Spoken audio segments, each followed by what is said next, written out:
distribution to it. The distributions you looked at. So in actuarial science, maybe claims data, you will take a look at some. You realize that they will have what? Longer tail. So once you get your descriptive statistics, that's not enough to help you, let's say, generate what you expect to happen the following year, or 10 years, or do a simulation of such a data set. Okay, so then you need to be able to estimate, fit a distribution, or fit the data to a distribution, and then after that we can now generate more data sets that mimics what is in real life. And that aspect is what we call simulation. Okay, so let's say if you want to give insurance to a poultry farmer, so not a poultry, or maybe fisheries commission, and let's say people have ponds and on the lake water, they want to, and you want to get to know the characteristics of these fishes in order to determine the premium and whatever.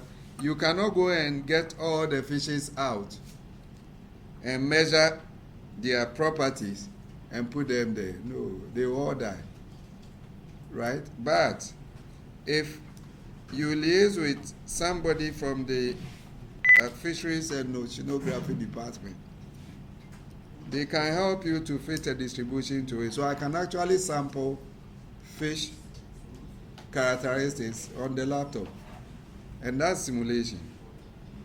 Okay, so this aspect is what helps us in doing so, and that's why we teach you estimation. So this part is for you to be able to use the computer to do this kind of stuff. Okay, so now let's see what this data is made up of. So one way to do so is the structure. So assuming I just read about this, but if I come here to our so this is a data frame. You remember what a data frame is? What's a data frame? It's in a table. What are the characteristics?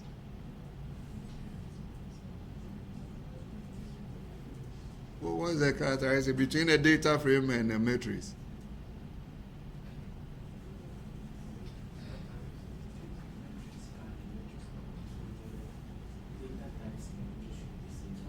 Data, good, yeah. So that's what I want to hear. So now look at this data frame. That's 7,483.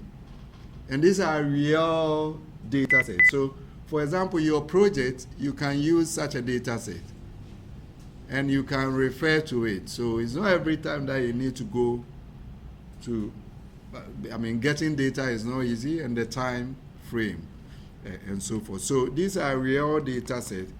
They have references that you can refer to, so you can use it, for a project. Okay, so these are the variables. So it means 7,483 observations. That's quite huge, right? Okay, and then they are on 15 variables. So for example, there is sex insured. That's a factor with levels FMU. You remember what a factor is? We talk about data structure, data type. So a factor allows you to organize your data set such that they are either nominal or ordinal level. So sex usually will be under the ordinal level. Nominal level. Just groups. We don't have any order attached to it. So female is a numeric vector, which means we don't really know. It's maybe 1 or 2. I'm not sure. We have to go into the data and see. Vehicle is a factor with levels AG, so that's also a factor. PC is numeric vector. Claim count, a numeric vector, so that certainly will be count. ESV weight, a numeric vector. LN weight, numeric vector. NCD, age category. Auto age 0, auto age 1, auto age 2, and so forth. Veg, VH, cat, and so forth. Okay, so basically this you can use such a data set. I think what we may be interested in here will be claims count. So that's count data, right? So the number of claims. I'm not sure there's no the size. So you can model count as well as size as well together, right? Okay. So count, they don't really, okay. So we can get another data set from this same package. We go back. We can check off auto claims. So auto claims also talk about claims experienced from large Midwestern U.S. property and casualty insurer. Okay, so this one I'm sure, this is also quite huge. So 6,773 observations, right? Class, age, paid, so amount paid to settle the claim, right? So that I need something like this. I want to work with this. Okay. So now, what do we do? Well, if I check this, some of the descriptives that you did, right? We can check whether, for example, so I have paid and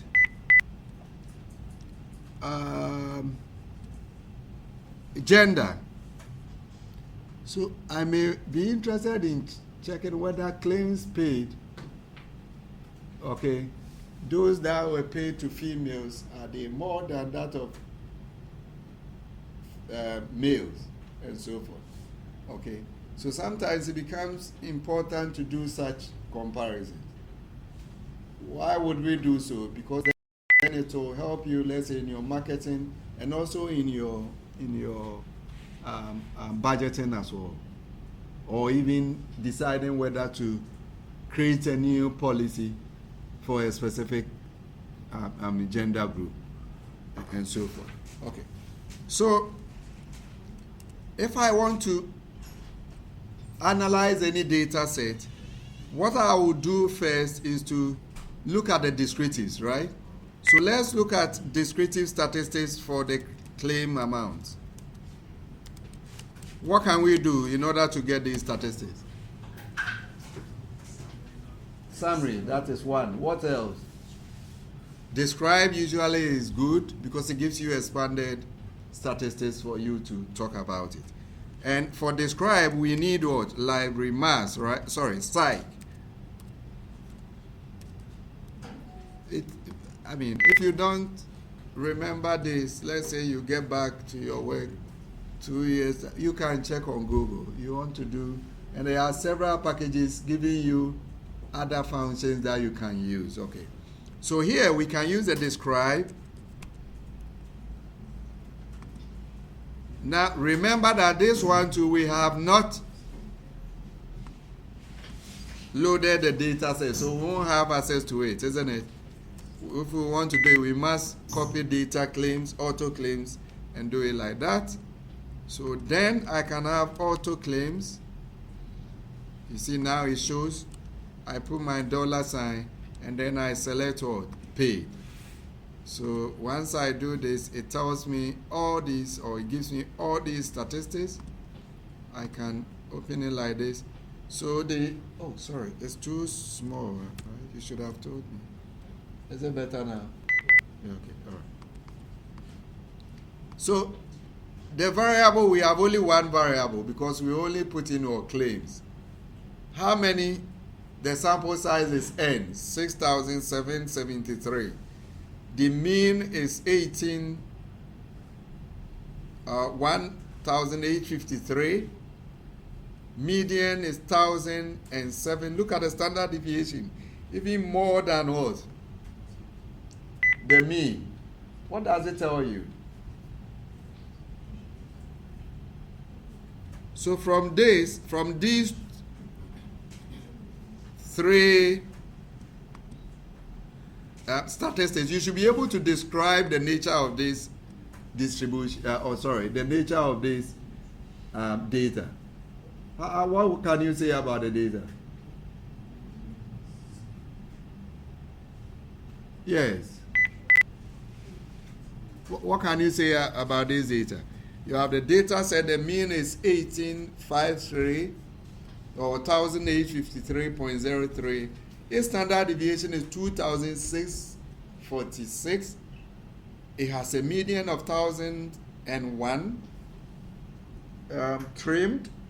Remember, we said that means you've taken the top extreme values, also the lower values that are extreme, 2.5, 2.5 off. That's the mean absolute deviation. Median absolute deviation. The minimum is 9.5, maximum is 60,000. Range skewness is 6.23, and it has a high kurtosis of 84.23. What can you say about this data? Okay, so we have exercise to do. You must be able to do this. We move on. Please, no one. Yes, I mean, once you see the mean and median, you should be able to describe the data set.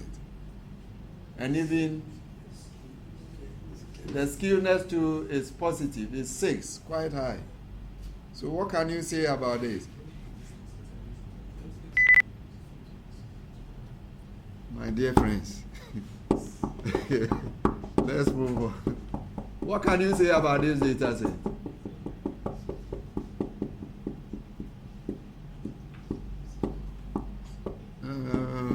Say it, let's go. Under what circumstance will the mean become so large? If I have a data set, when there are extreme values, right? Good. So if I have a data set and the mean is so large, almost 2 times the median, what does it tell you?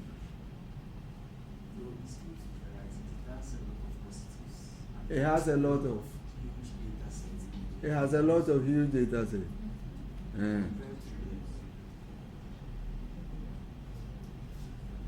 Hey, my dear friend, you can't throw away those level 100 statistics at all, because that's the basic things you need to analyze a data set. So you have to reason. You said, I asked, under what circumstance will you have the mean to be larger? You say when you have a larger value. Is it so many values or just one value? I mean, for a mean, even one value will extend it.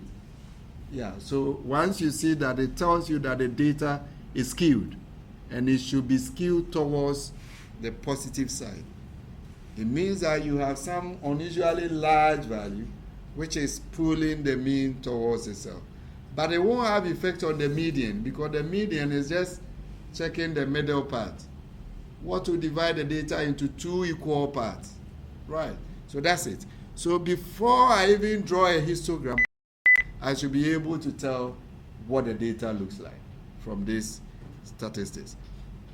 And we can do so. Why did I? Okay, I'm going backwards. Okay, so from this, if I want to look at it, I can also, what graphical displays can we use for this data set? Histogram, what else? Pie chart. Okay. We say, why are they? Okay. Yes, what else? Scatter plot. Okay, what else? We have only one variable. Why scatter plot? Box plot. Good. What else? You can even use stem and leaf, right? Both. Okay, so let's see. So this will be not the Singapore, it's auto claims.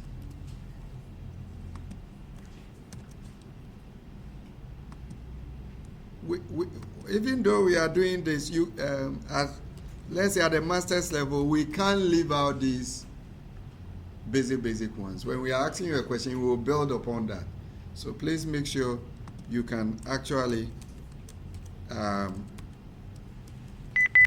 do this basic stuff. Right. So I want to see how it looks like. So this is how it looks like. What does it tell you? It means that, so this is amount. I'm sure in dollars, I haven't checked, but usually that's what you have to do. Okay, so the X lab would be this. Y lab, well, maybe frequency or number of policies, whichever one you want. Okay, so we can leave it at, let's say, this. And maybe we color it, right? So that if there's anything, we can look at it. So this is where you need your, so you see how this graph looks like. These are 6,773. It's like all of them are in the first three boxes. This is showing you that, and that's why the mean is so large compared to the median. The median will maybe be within this group, right? But if you look here, you won't see it. But there are some values around the 60,000. Okay, what can we do? If you want to check, we can check. Do we have, how many values do we have that are over 20,000? What can we do? How can we retrieve that? Do you remember subscripting?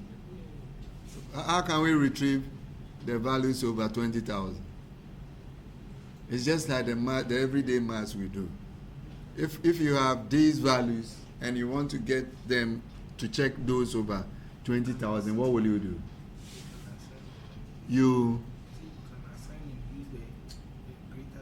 greater than, good, yeah. If we use greater than, what is going to happen?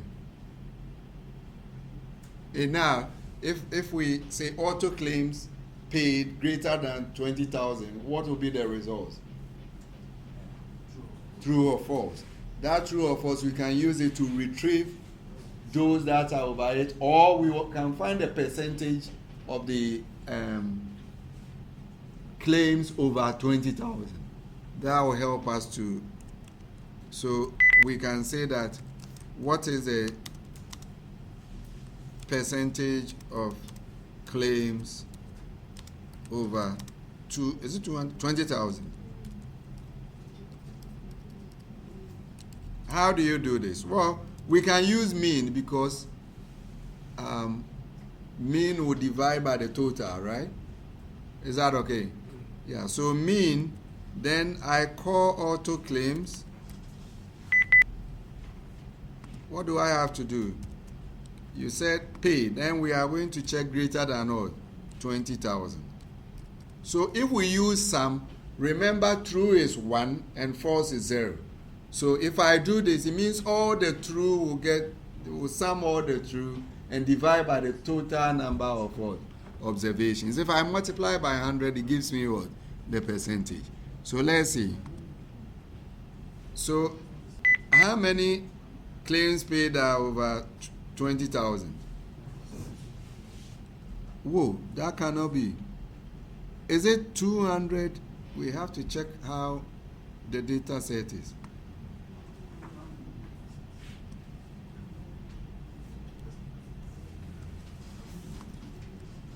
Let's look at some. 6-8. Okay, I can sort it.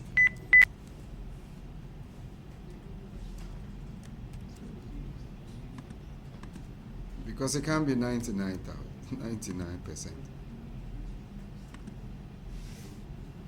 Oh, and then no. Okay, sort decreasing is true. Let's look at the higher values.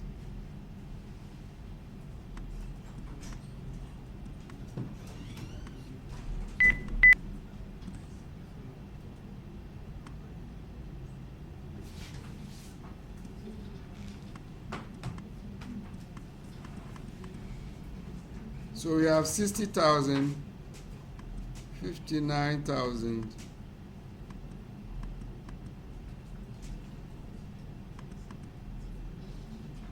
so 20,000 will be just about.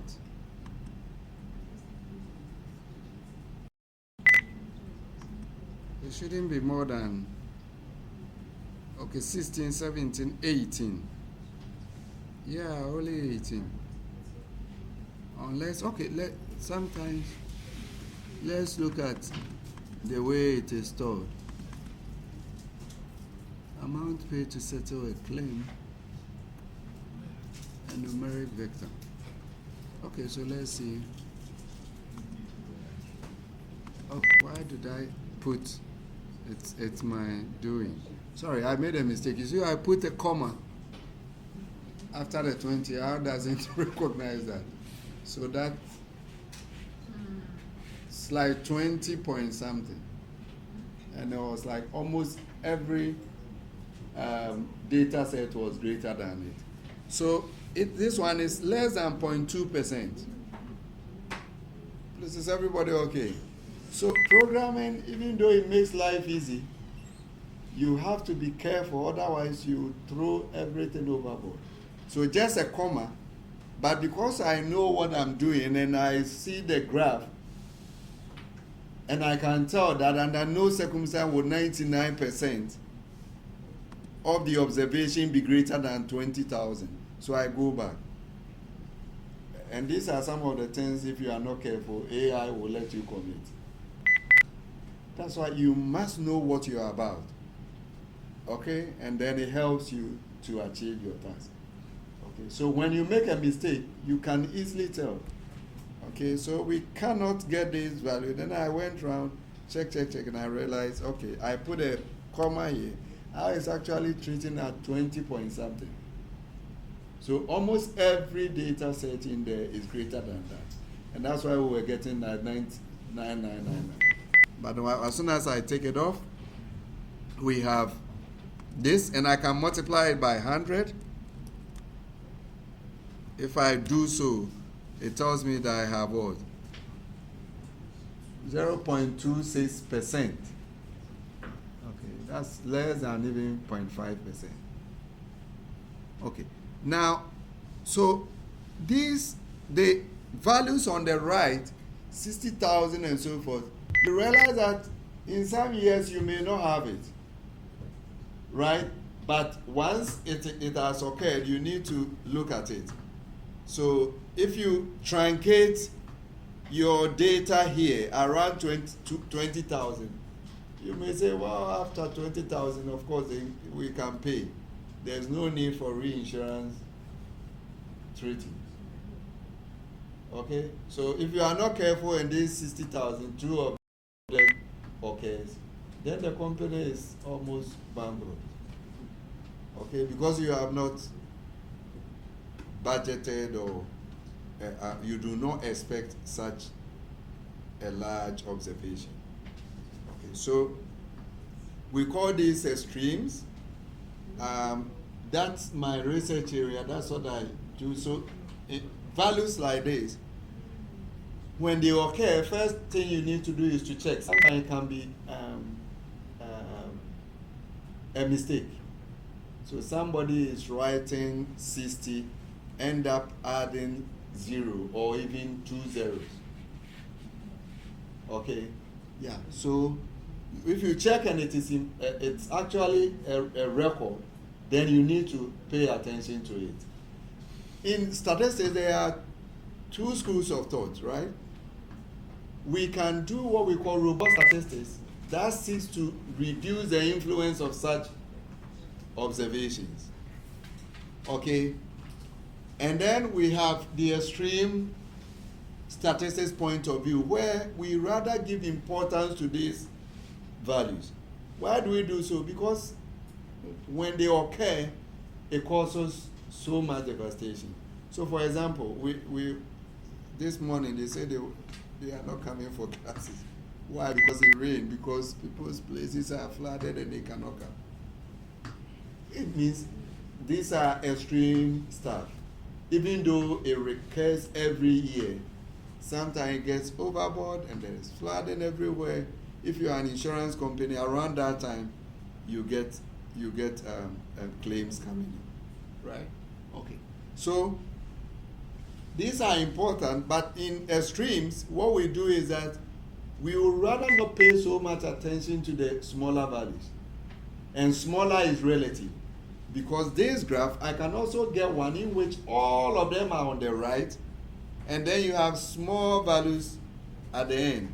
And those small values may be of interest. So, for example, if you go to a place where it rains often, and you are, let's say, planting sugarcane, when there is drought, you are in trouble. You can't feed your factories.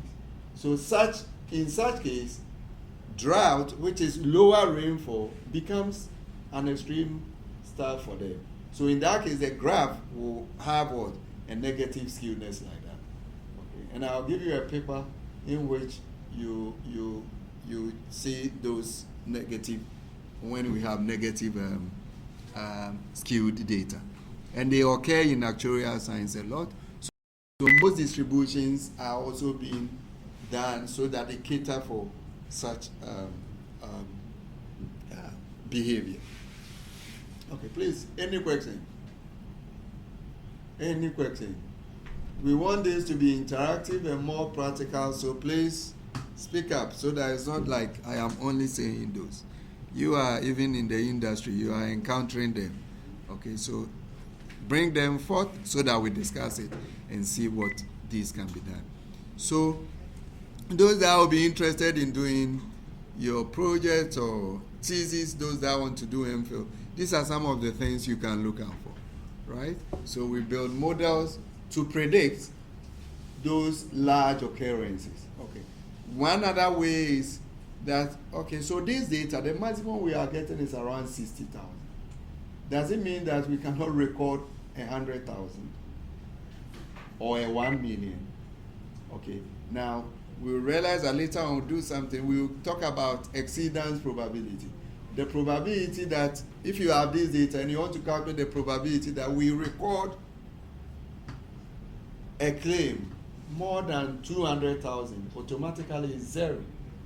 Because there is no claim in there which is more than 100,000. So how many observations are greater than 200,000? 0. We divide by the total number of observations we have, we get 0. In probability, if something is 0, what does it mean? If the probability of occurrence of something is 0, what does it mean? It is what? It is impossible. So if you are the insurance company, you can go and sleep like 100,000 will never come, right? Because of what you've experienced in the past. But that's not the case. Another example could be when you want to construct a dike, the sea dike, like the Cater Sea Defense, those things, right? Okay. Now, you see, if the land is bare, when the sea is coming, it just go like that, right? If you erect something, it will hit it and it will try to go up, right? Okay, so in the Netherlands, you know, that's a low-lying area. They built their dikes such that in 10,000 years, the chance of the sea going beyond the dikes is 1. How do you do so? You cannot, you haven't built the dike, so how do you know that it will go beyond it? So these kind of statistics help us to do so. Okay? In the extreme case, what you do is that you will not focus on this. We try to fit a distribution to the larger values, the unusually large values. Once we do that, we can now calculate like an endpoint of the distribution. And certainly that will go beyond what you have already observed. Okay, so once we get that, we will now be able to do. So that's what it's used in a decision making in such instances. Okay, and you can calculate what we call the return period. In other words, if I do it like 1,000 years, what is the probability? 1 out of 1,000 events. And so forth. That can be used in taking decisions on real stuff like that. Okay, so that was just by the way. Okay, so that's it with this. What's the claim that will be over this? Okay, next is this. So now what we have done here is more or less like the probability that a claim will exceed 20,000. Is that okay? Okay. Now, let's look at the probability that, so I want you to calculate the probability that we'll record a claim in the future that will be greater than 65,000. What do we do? Let's all do it. Now we know that is mean, right? Okay, so mean, we will call what? Auto claims. Yeah.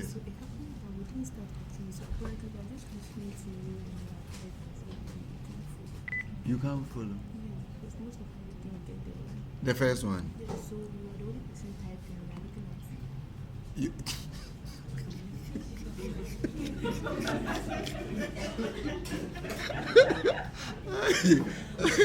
hey, so you know what she's talking about. Hey, my people. Oh. Okay, so where is here? This part is okay. Oh, I should go up. Hey!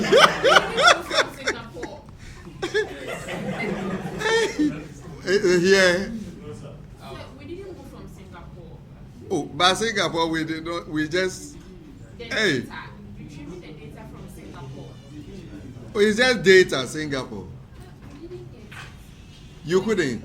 Yes, so as we are auto-playing. So all what I was saying, you did not listen. Yes, sir. Hey! You did not get me. Which one? I have said so many things. Though.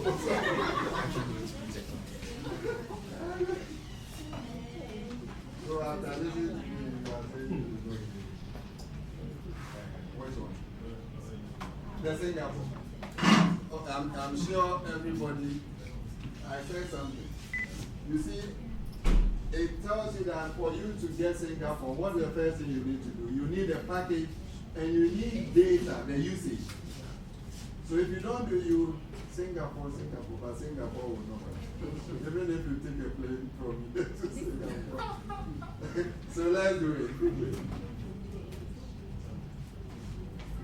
So let's do it quickly. It's not. Oh, then.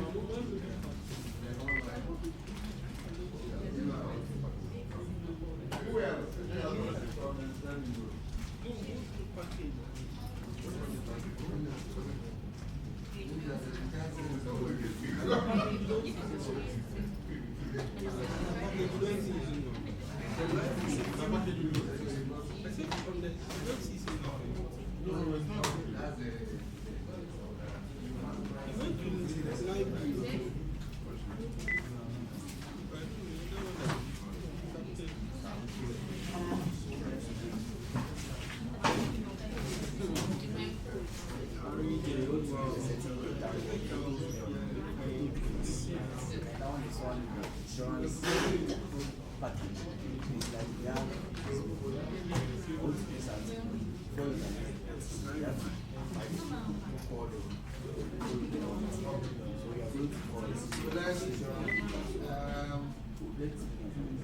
So remember that the Singapore, we just looked at the data.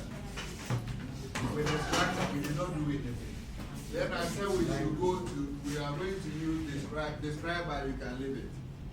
I did not do anything. Then we said descriptive statistics. So we have site. Remember why do we use site? Because describe. The function describe is the package one, site. What next? Then the data auto claims is to what? Load that data so that we can have access to it. And that's the data we are dealing with. Is everybody there? Let's increase the font size. It's too small.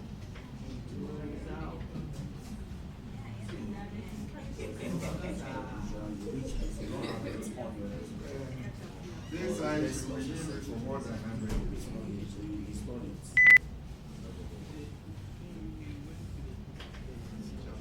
Okay.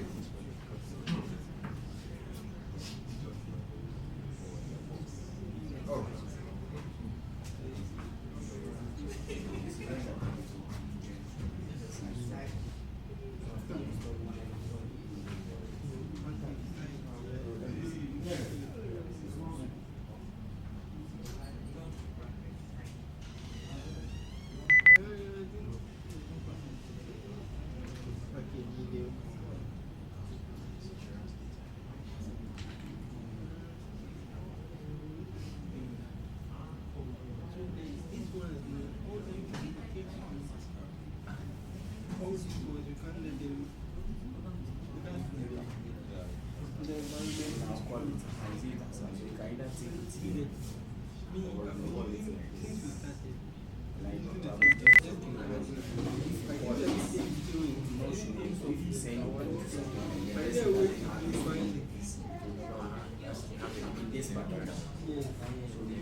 Is anyone that needs attention?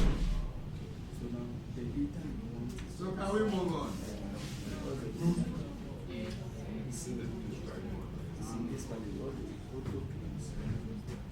So we have to multitask. You listen.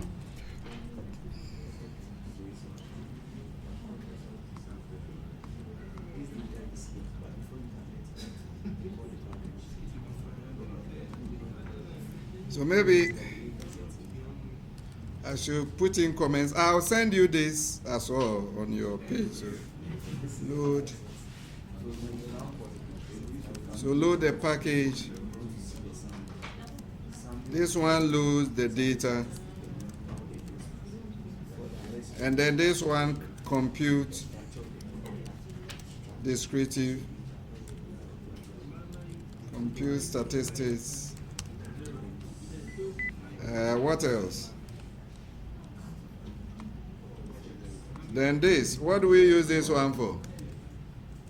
We set the graphic margins. What else? And then this one, we all know that histogram, right? Okay. Please, is everybody okay? Can we move on? Good, okay. Next, remember that I said we want to compare the claims.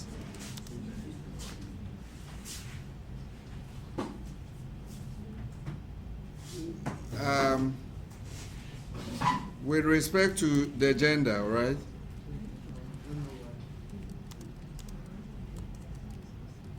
So we have a data set, and we realize that there's gender. There.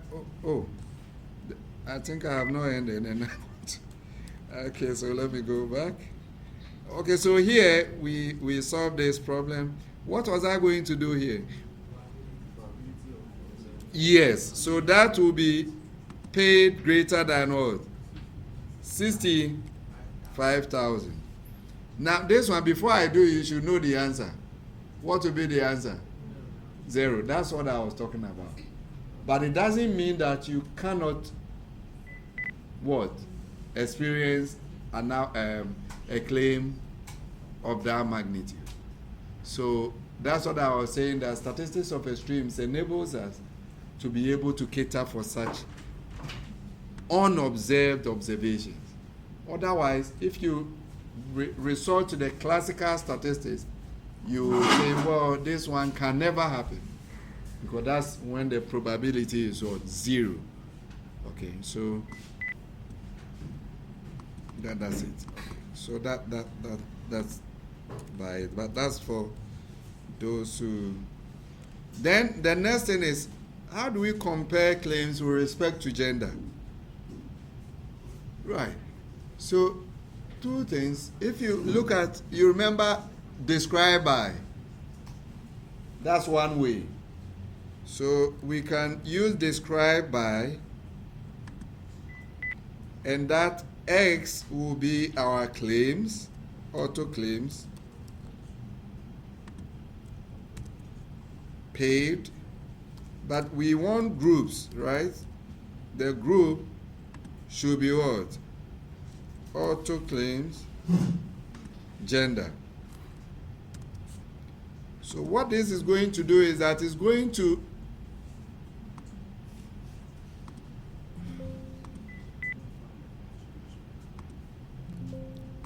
compute the descriptive statistics for the claims for the 2 gender categories.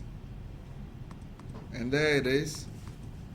I wish, let's all do it. I want it to appear like on one line so that we can, Yeah, so like this. So this helps us to get the descriptive statistics by the groups. Okay, so you look at X1,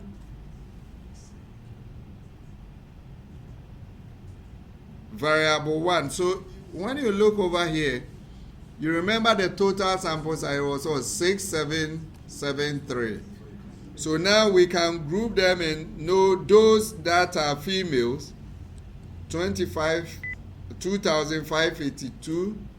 Male is 4,191. If you put them together, they become the 6773.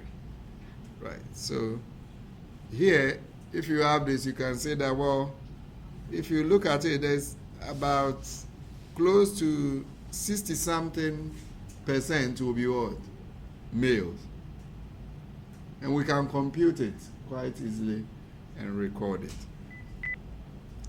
The averages paid to the females are relatively higher than males. 1,863 as against 1,846. The female payment has a bit high variability as well. If you look at the standard deviation, 2760 as against 2574. However, the median for the male is way higher than that of what? The female. Okay. What else? Trimmed, median, whatever. Look at the maximum. So the maximum payment, if you consider, the one who received the maximum claim amount is a female. Okay. Yeah. Yes. It's still the psych. Psych. We did it up there. And so forth.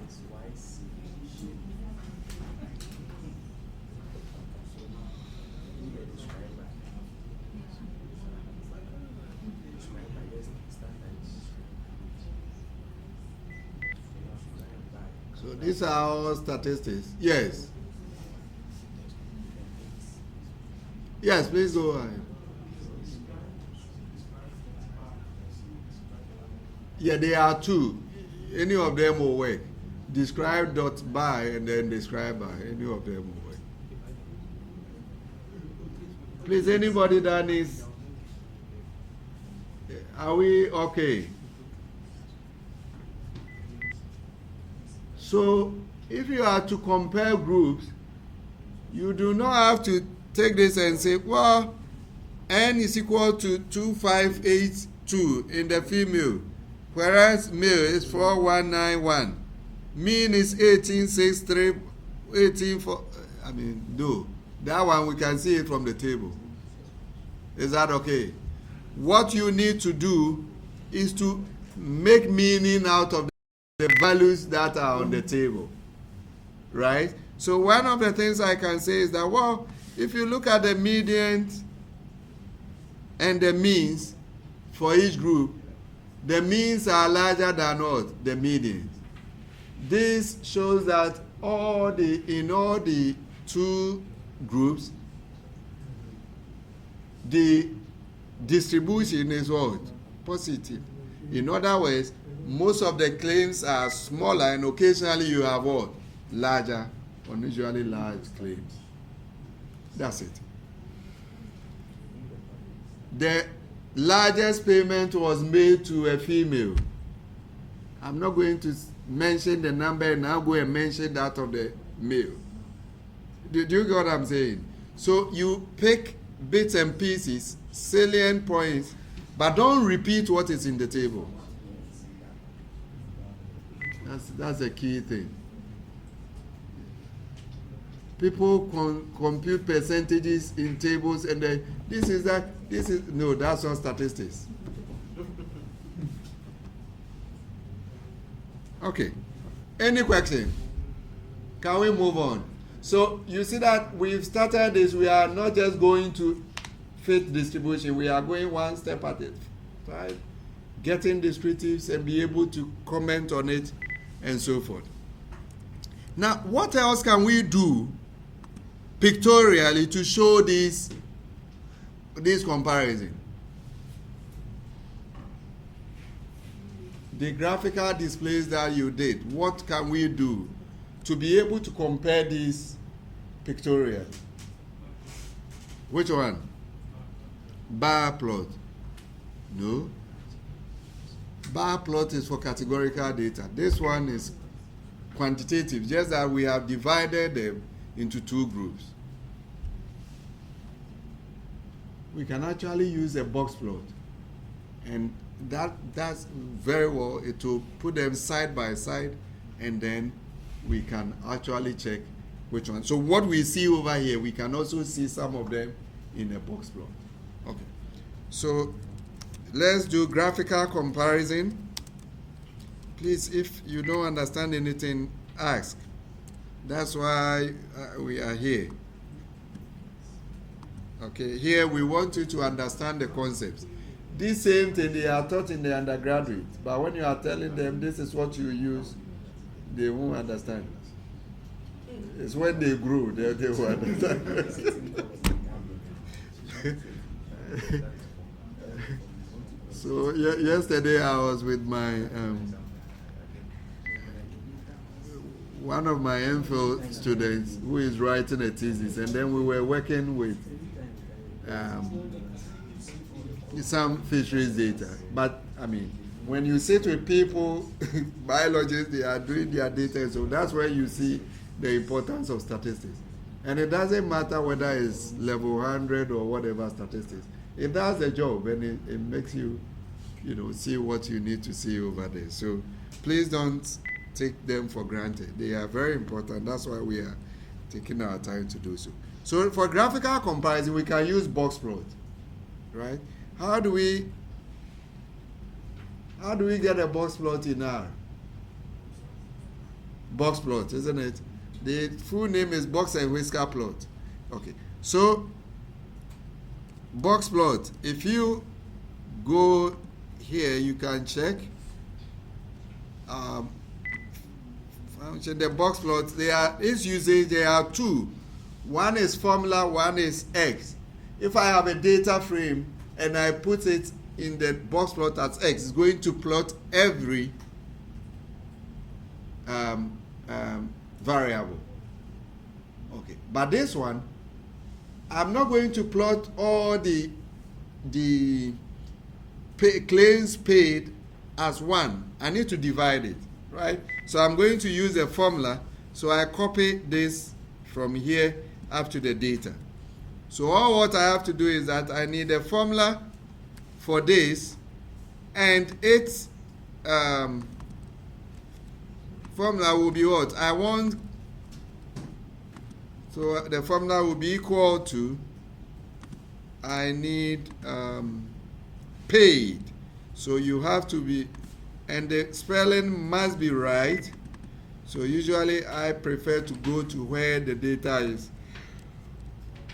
Copy and paste, and then use a tilde sign, gender. Okay, so this, we can run it, and this, it looks like this. It's not too good, right? So I need to go back. What does it show us?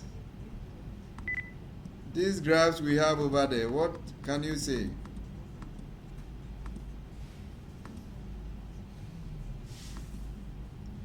Why have I been going back and forth like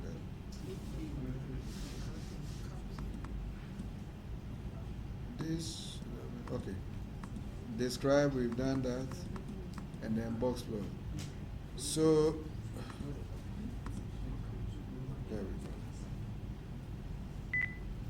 So you see, this graph have divided the payment into what? Male and what? Female. We can color it if we want. Okay, so color, we can use numbers, right? So maybe 3 and 4, which means The first one will be color 3, the next one is like that. Now, how can we interpret this graph? Yes. So here we are not only interested in the computing, you have to interpret whatever comes out of it. Yes, let's try quickly. What is visible to us? They are what?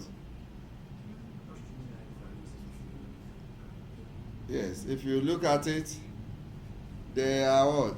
Some outliers. All the circles are outliers.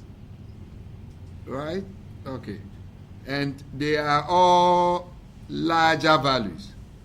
So the most expensive claim paid is for a female. And we got that from the statistics as well. So whatever we were getting from the statistics is the same thing that we are getting here. But it becomes difficult to, distinguish between the medians because of the way it is highly skewed and so forth. So the box plot is one of these stuff. Okay. So that's by way of descriptive statistics. Okay. Now, we said we want to model the claims. In other words, we want to be able to fit a distribution to this so that even in the future we can what? Simulate claims. Okay. So then we come back to the distributions you talked about. Right. Now, there are several distributions you talked about in your probability class. You started first with discrete distributions. So you have an experiment, maybe an experiment that results in 2 possible outcomes. We say it's of Bernoulli. If you perform this experiment for a large number of times, or some n times, each time the experiment is repeated, right? Your interest is in getting maybe a defective item or so and so, it becomes a binomial. On the other hand, if we want to follow this or do this experiment until we reach a success, okay, then that becomes a geometric. Now, sometimes you want more successes. So let's say I want to let's say you go to we want to, let's say, design a new bridge at the university entrance. Okay, so this bridge, we say that, well, in 1 hour or in every 10 minutes you shouldn't have more than 3 tracks, articulated tracks passing. If I stay there and I get 1, 2, 3, as soon as the third one comes, the experiment is ended, I go my way. That's a geometric, negative binomial.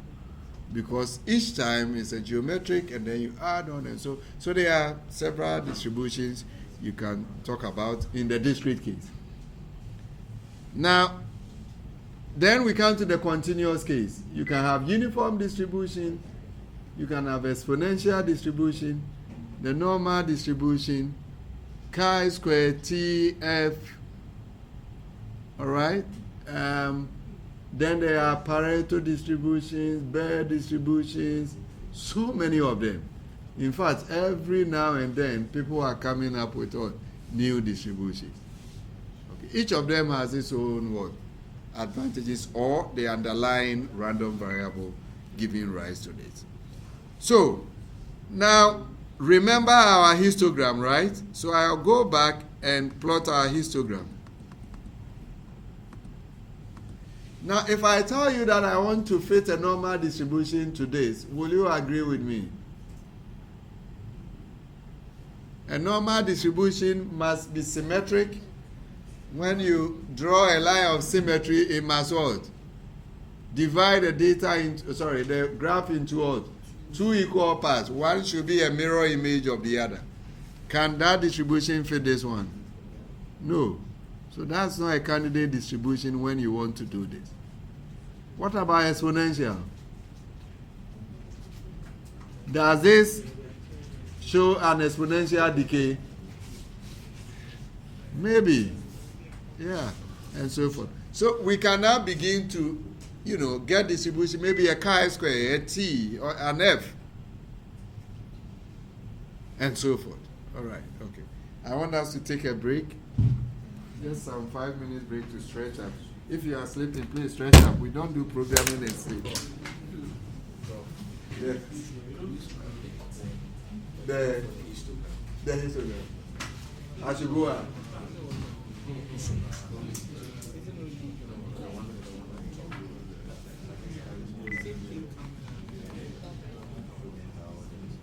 No, I went up to redo the histogram. Let's take some 5 minutes break, stretch, and come back. So when we come back, what we are going to do is that we are going to see how we can fit distribution. And when we fit it, how do we check whether it actually fits the data?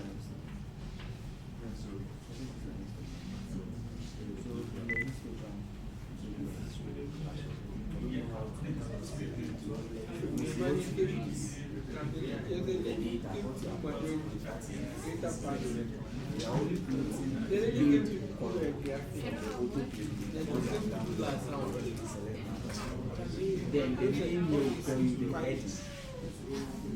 The heading.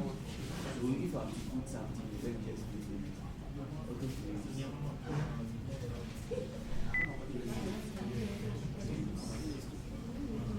This is basically, so if I run it, you see that that becomes the heading.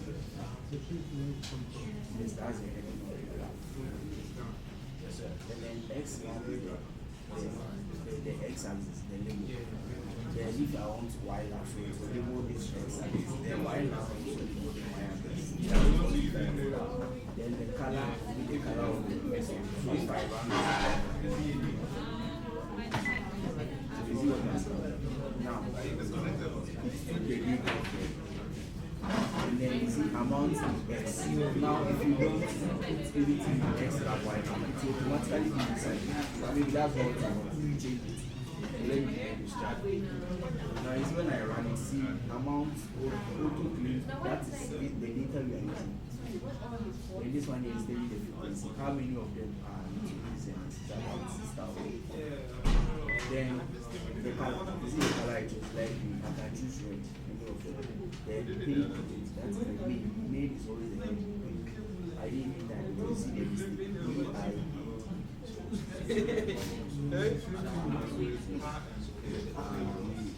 Let's say that we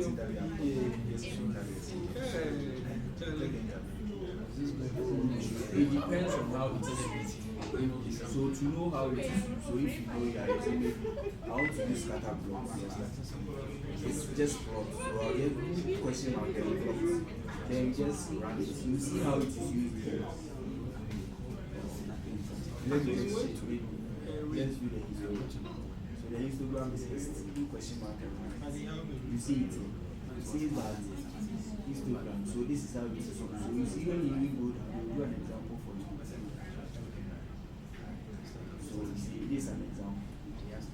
So this is an example that's a down for you. Or even copy this one. So if I sign, repeat this one, this next one. That's the data set. I don't know what this is. So with my histogram alone, where is it? I can actually delete all those sides just in case. List of auto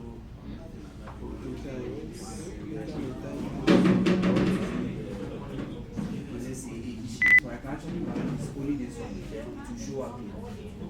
But you see, the heading is automatically doing things. But I mean, we don't want to see if you are doing some professional, we don't want to see the other side. So you have to know it. So you see, this is the each one. So you can analyze it.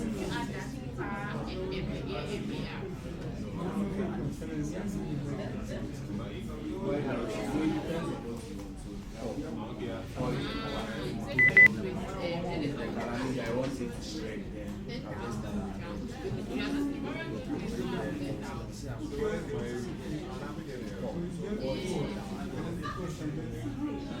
then go to a type screen. So as soon as you type the color, so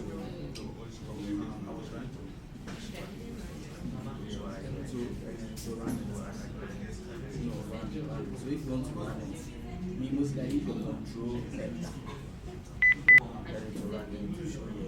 So you see that you need the embrace, let me see. I don't know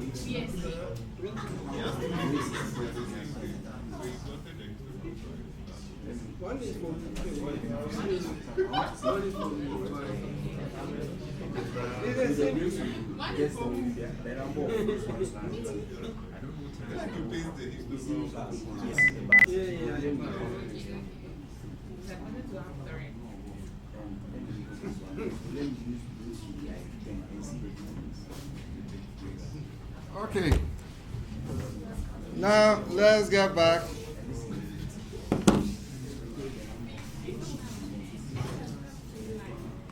Now, so basically, when you want to fit a distribution, you should always know the structure of that, or the how the distribution looks like. Right. However, even if we don't know and we fit it, we should be in a position to check whether it fits our data well. Now, for this frequency, remember that I can also, the frequency that we have over here, I can reduce it into a relative frequency. How do I do that?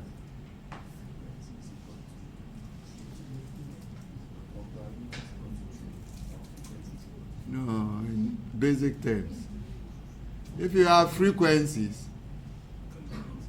you have a histogram. The histogram I have over here is the frequency histogram. How do I convert this into a relative frequency histogram?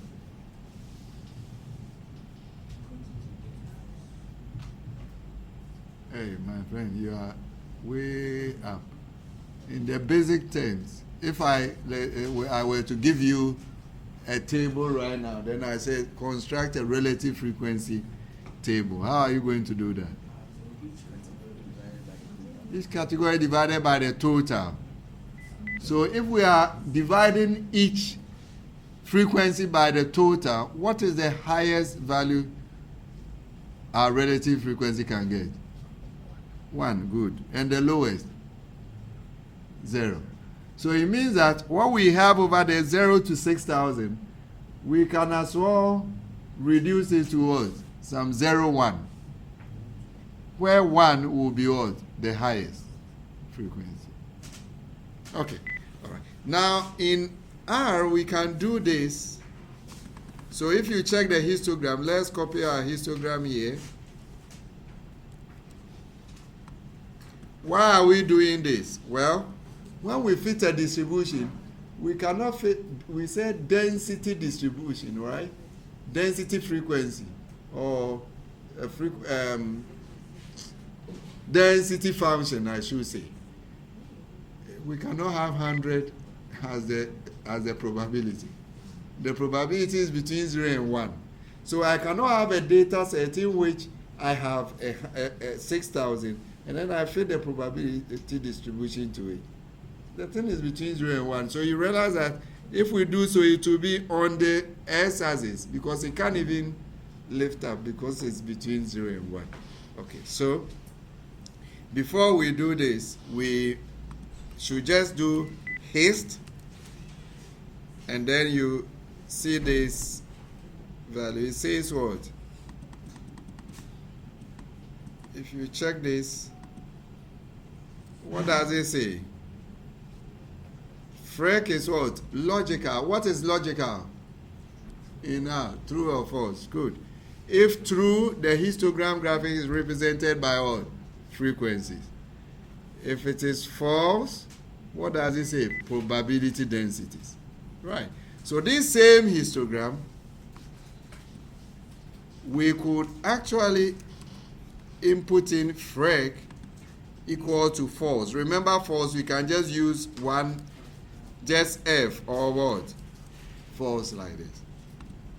So you see now the density is zeros, right? Yeah. If you want it to be up to 1, we can, but it will squeeze it to become very small. Okay, because the densities are just very small. This is very small. I think the next one will be 002. But if we want to do it, we can do so. This means the y limit. Now you can do so. The y lim should be equal to c. Then you start from 0 to. Even if I do it up to 0.4, you realize that it will make this graph very small. You can't even see it. But it's there. It's somewhere there. Let me change it to 1.1. We see there's some small stuff here. Yeah. So 0, 0. Let's see. You see it's now coming up. Yeah. If I do another 0, now it's, so maybe this should be 5. Oh, no. So maybe 2 will do. There we go. Okay. So you see, there's a book called Using Statistics to Lie. Okay, so the same graph that shows like that, I can choose this and then you won't see anything there. So scaling is very important. And it's the same way, if I have a scatter plot, let's say those that do politics, you know our politics about exchange rate. So I can choose the graph such that even though if we are gaining, it becomes a constant. All you have to do is to stretch it. So if it's between 0 and 1 and I choose 10, that 1 will become like a straight line. So that's it. So this is what we call relative frequency histogram. Okay. All right, okay. Now,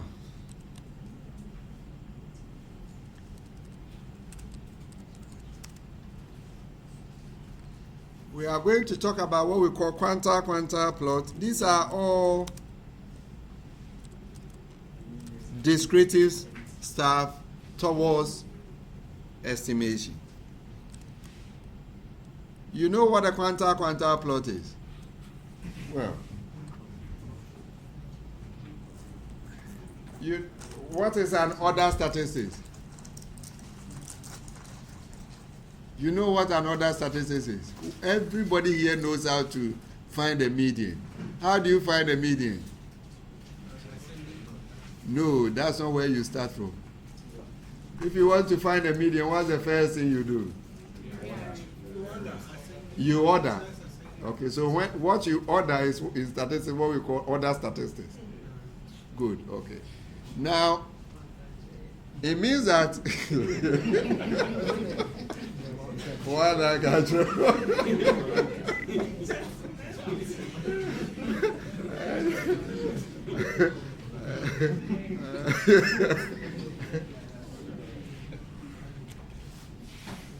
Okay, so what happens is that when we order the data, we say we have gotten an order statistic. But in the distribution that we want to fit, so for example, I want to fit a normal distribution to this data, I can also generate values of the same length from, let's say, a normal distribution, standard normal. If I place it side by side and they agree, then that candidate distribution is good for that model or for that data. If it is doing like that, then it's not. Is that okay? So that's one way to also use to do this. So those we call them quantile plots. And the quantile means that you get values, random variates from what? A particular probability distribution. So let's look at normal distribution. So we all agree that this will not follow a normal distribution, but we want to check. So to check that, we use the KOKO norm. So if you look at it, it says what? Quantile plot, right? Okay. So KOKO is generated so, but essentially it gives you what? A quantile plot of this. So let's look at how we use this. Well, we call it and then we put in, it says Y. So our Y is the auto claims paid, right? So let's see how it will look like. Do they agree?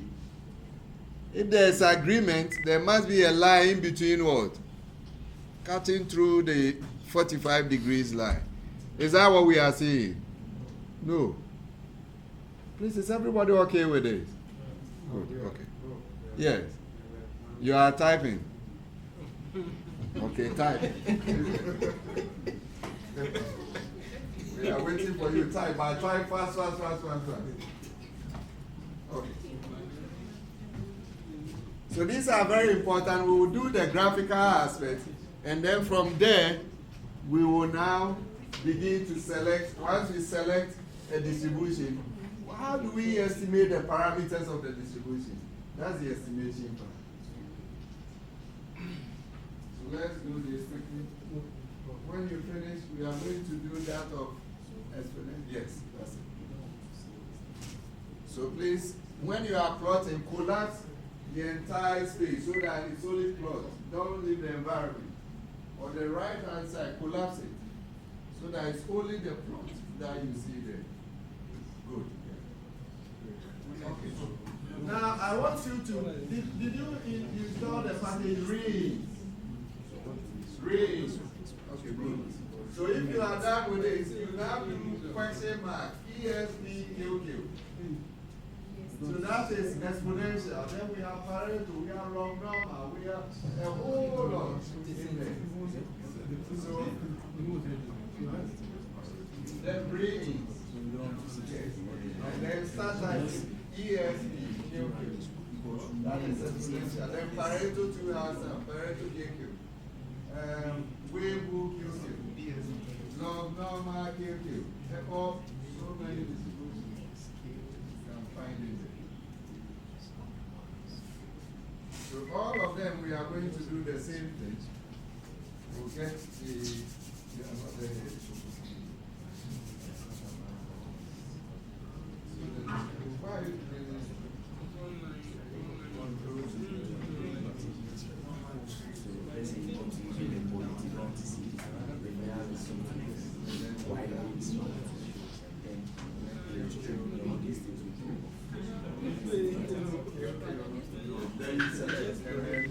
Your Y should be. Should we? Wait, let me see. Is it better? Yes.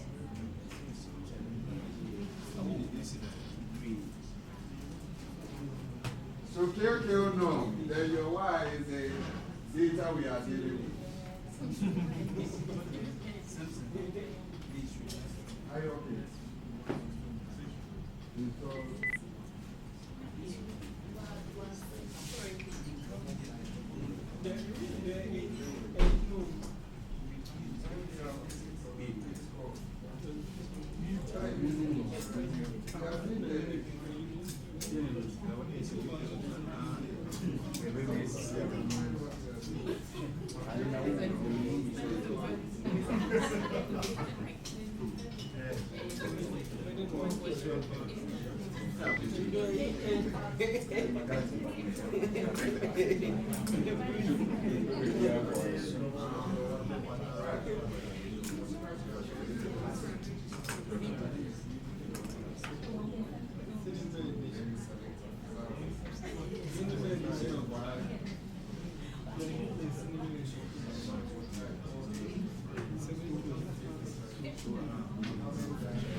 if you know the name of the company, it's that time you do show.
Have you all been able to get the graph?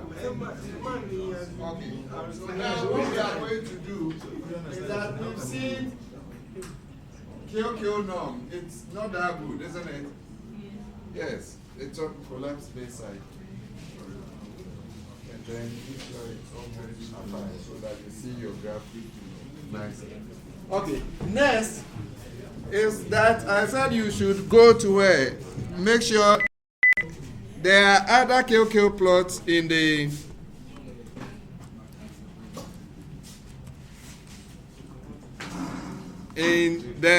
re-ins package.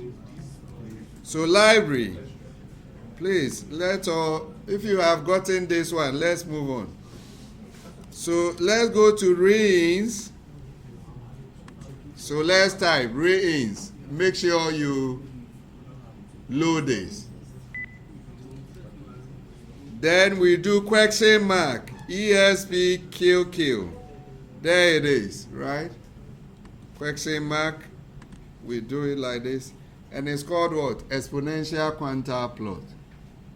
So what this means is that it will help us to check whether exponential is a candidate distribution for this claims data. So this one too, we come here and see what is it? Usage. It says you need to get what? A data set.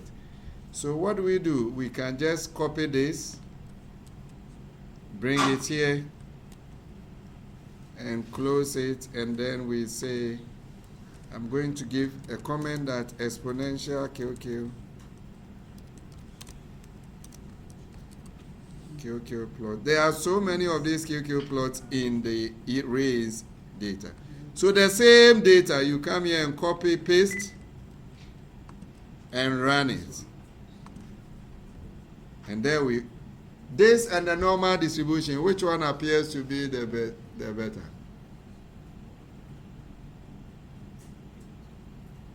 The exponential and the normal curves. The exponential seems better.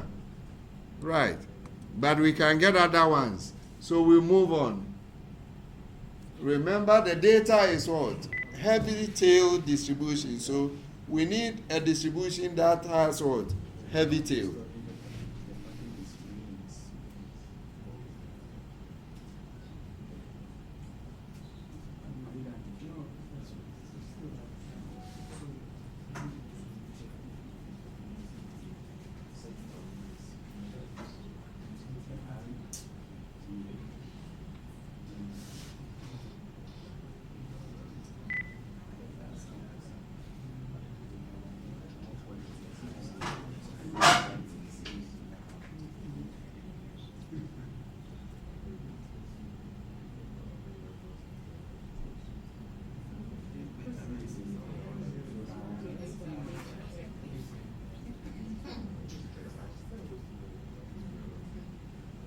Please, have you been able to generate the exponential one?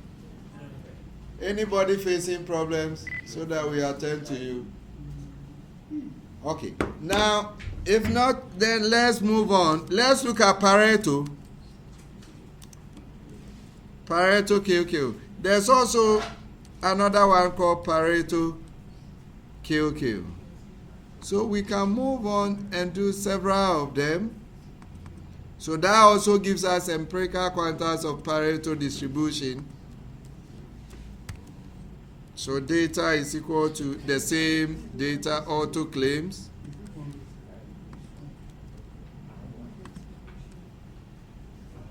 Is this better? We can put all of them side by side and begin to look at it. And so forth. So this one, if you look at it, it's actually fitting the larger distributions better than what exponential did. So if you look at exponential, it's like the middle part, it fits it well. Look at those two observations. They are way apart. So it means that those claims, if you are modeling your claims with exponential, it is unable to capture those outliers. Now, if we turn to the Pareto, it's also able to capture those two a bit better. But look at the lower tail. Not at all. The way it has gone down, it doesn't look like. If you want to follow that line, then it should go like this. Up here, but that's not it. Okay. So there are so many of these that we can do. There's also the log normal QQ. And so I'll end here with that, and then we can do something else. So there's log normal QQ. So that, I'll just put this one in.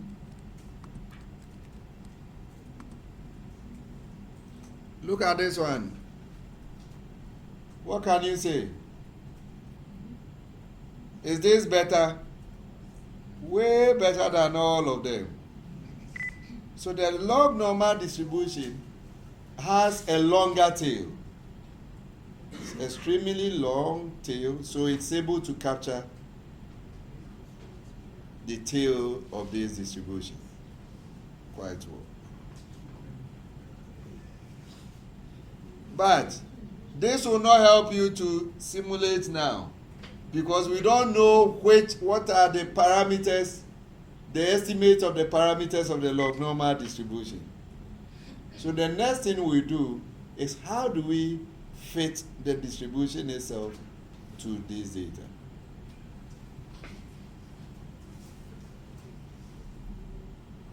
When is your closing time?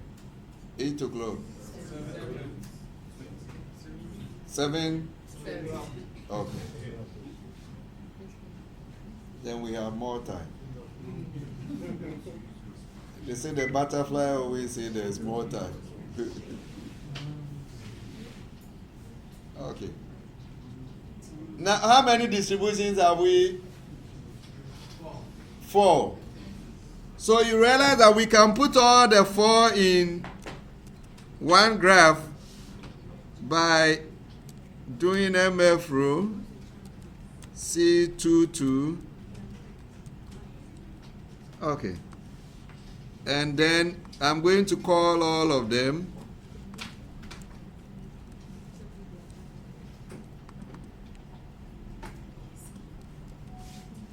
So just copy everything.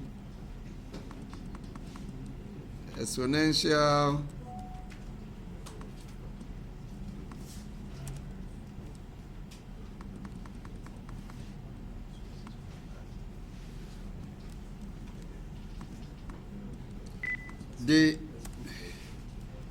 So let me see how they will look like. Oh, the argument, it should be like this.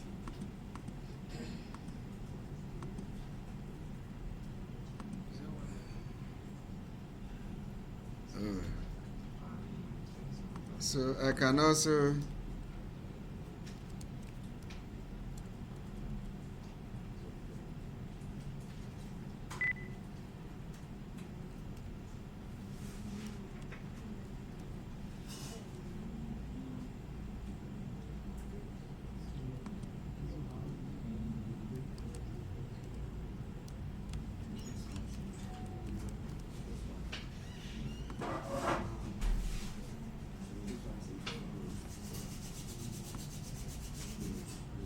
Don't worry, I'll send you this, okay? Just do the, I just want to make it a bit, if you can't type fast, don't worry. You will be catered for, okay? Right. And then the next one is what? Log normal.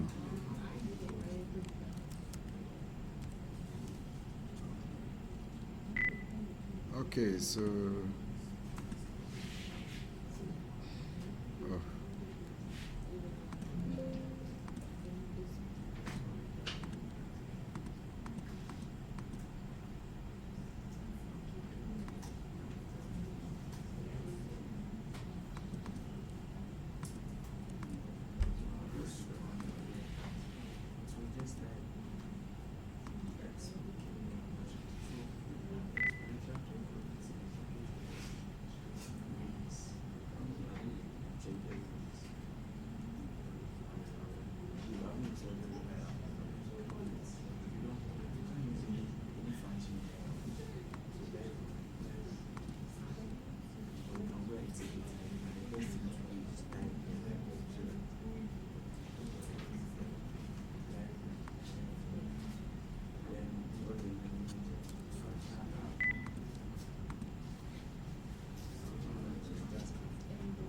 What is happening?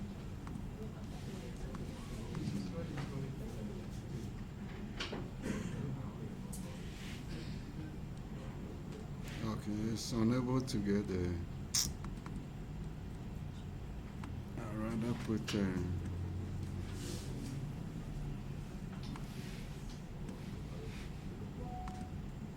Okay, let me just take all of them off. Let me see this one. Okay.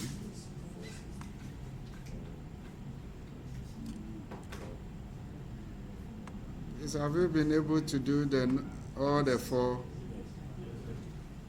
Okay, and then what's your decision? Which one is the best?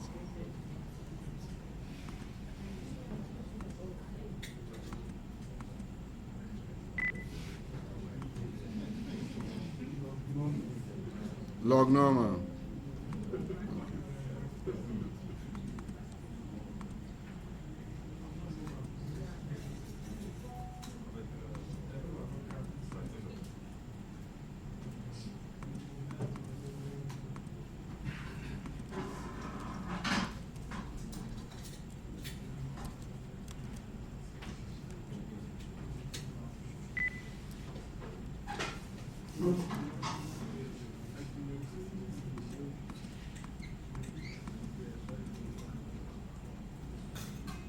There we go. So the log normal seems to be the best. And so forth. Okay. So that's the by the way, you can scan through the RINS package to get the other quanta upload. So in your risk, your loss distributions class, if you have to, and when you have to, these are some of the descriptives you can use to assess the fit of some of these distributions. Okay. Now, how do we do? Now we are coming to the estimation of parameters.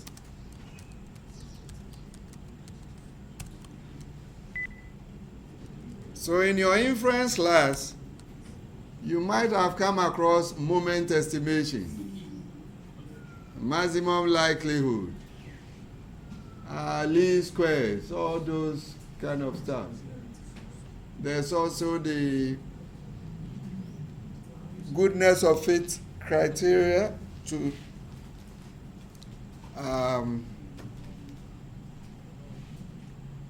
estimate parameters. So we're going to look at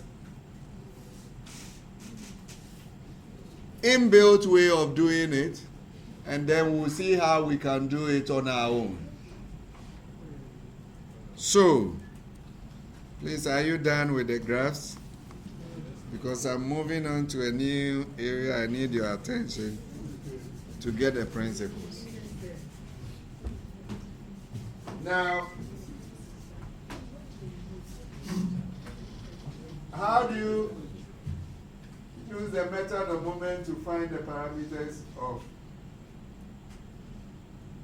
a distribution? What is the principle underlying the method of moment?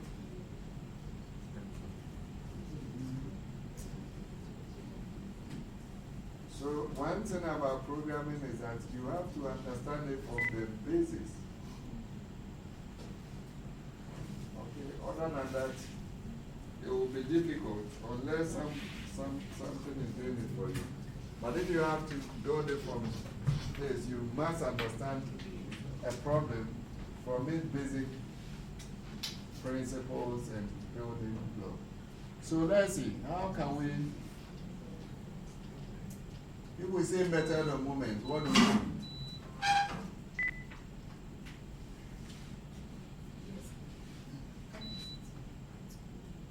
So, it's for the, this place has to that's why. I think 20 or 20, 30.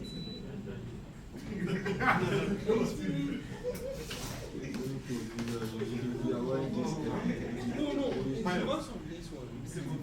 Yes.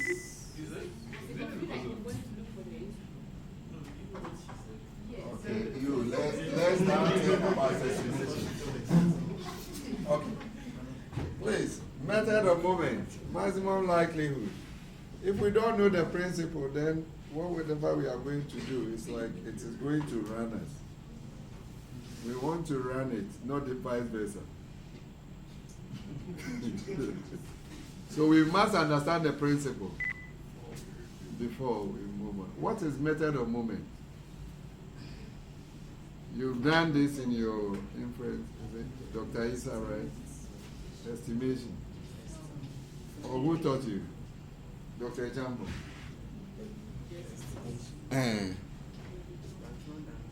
You've not done estimation. You've not done what? You can't say that. You. Okay, that's Okay. You estimate the mean.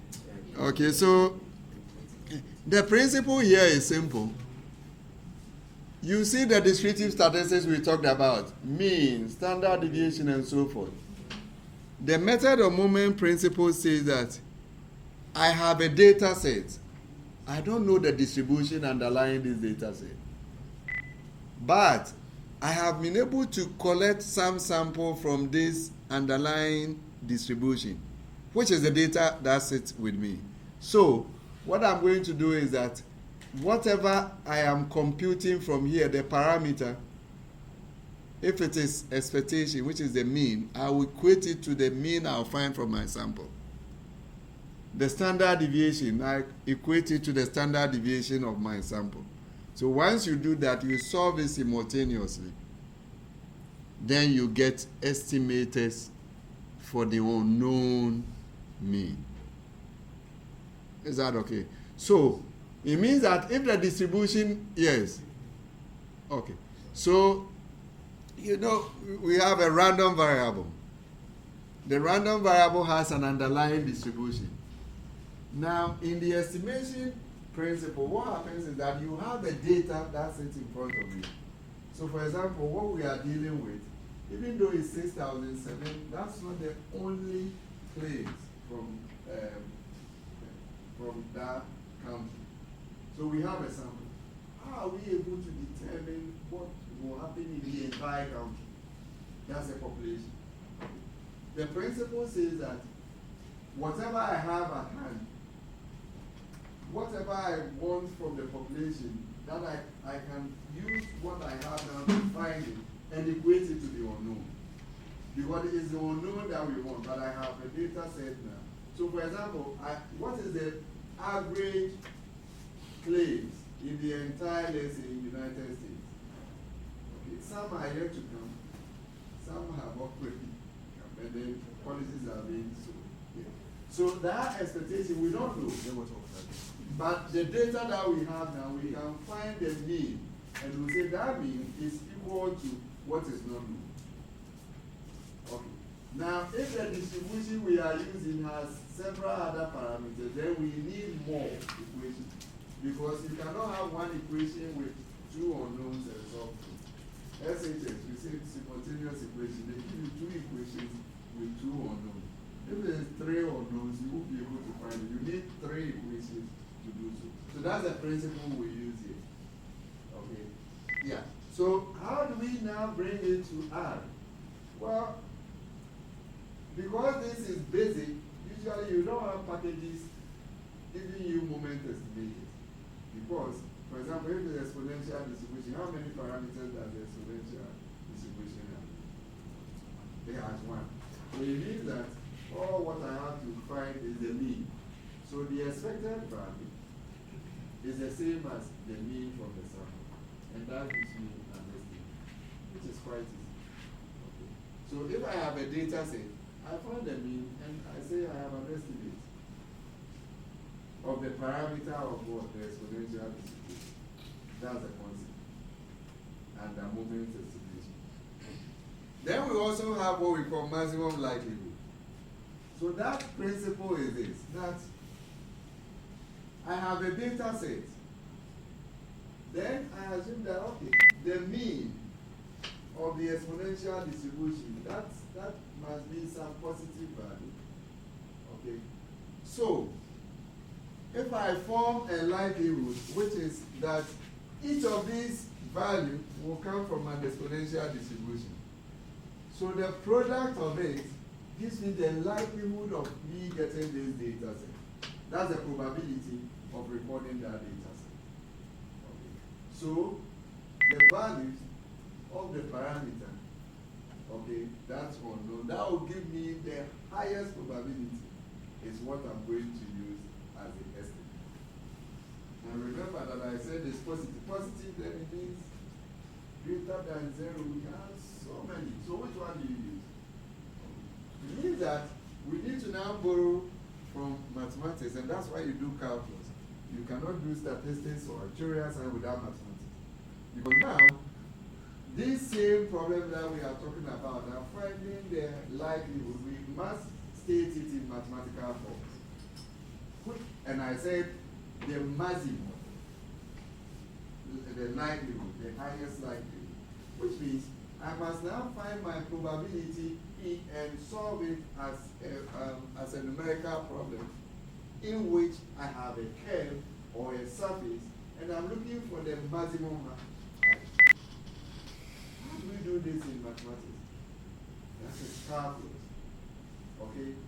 So it means that everything is maximum, it must have some curve over it. So where does the function, the differential, attain 0? And that's all we've been doing. Find the differential, set it to 0, find the value. Okay, but when you find the value, the differential is 0 at the maximum point. It's also 0 at all, a minimum point. So how do you know that this is minimum or that's maximum? You can take the second differential and look at the sign. If the sign negative, it gives you maximum. Positive, it gives you what? Minimum. So that concept is what we use over here as well. Even though we will not do the second differential. Now, there are also other ways of estimating it, like what we call goodness of fit. So the goodness of fit test. For example, we all know about chi-square goodness of fit. How do we construct a chi-square goodness of fit? Well, you take the observed, so let's say our gender and let's say our religion. So we want to see whether our gender is related to religion. So, or sex is related to religion, right? So I ask all females who are Muslim, they raise up their hand, and then I record female Muslim, female Christian, female other religion. Then we go to the male. Male and Christian, you all raise up and record. Male and Muslim, I record. Male and other religion, I record. Those are what we observe from this life. the theory. The chi-square test statistics means that, well, once we have this, we can actually multiply the rows and the columns, divide by the total, and that gives us what? The expected. So if we subtract the difference between what is observed, what is expected, because we divide by the expected and sum all of it, we should get what we call the chi-square. If they agree, okay, then we may what? It depends on how you set your null hypothesis or alternative hypothesis, but we are actually checking agreement. That's why we check what differences between them. So the same way, I can take a data set, I don't know the distribution, right? And then I say, does it fit this distribution? So I'll try, there are concepts like what we call a divergence method. Density, it could be cumulative distribution pattern. And so I have a data set, that data set I can get an empirical distribution. Then I take another distribution that I don't know the parameters. So I try to minimize the distance between them. So where I can get the minimum distance, those become my estimate. So in statistics, you have several ways of doing this. We don't have that luxury of time to be doing all of it. Okay, but we can do, they have quantum matching, a whole lot of it. So let's see how we can do this. Okay. Now,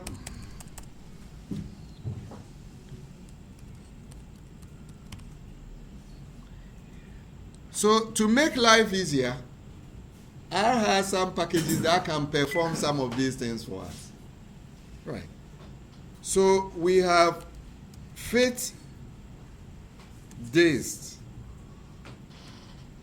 Okay, and this is not coming because it is in a package that I have not loaded. So let's all go and load the mass package. Mass. In other words, I need to do library mass. Okay, then when I start typing fit dist, I'll see fit dist R, right? This is maximum likelihood. Okay, so that's it. We'll come to it. Let's see how this can be used. Maximum likelihood fitting of univariate distribution. So this is only for univariate distribution. Okay. So the usage, we have fit this X, dense one, start, and so forth. X is what? Numeric vector of length. This. Dense function. So look at the distributions it can fit. Beta, Cauchy, chi-squared, exponential. Remember exponential? Gamma, geometric, negative binomial, normal, Poisson, T, and Weibull are recognized. Okay, so that's it. Do we have Pareto in there? No. Okay. There's also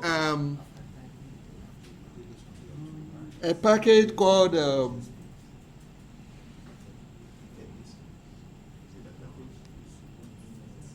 so we can also, there's a package called fit dist R plus. So let's all install that. Fit dist R plus.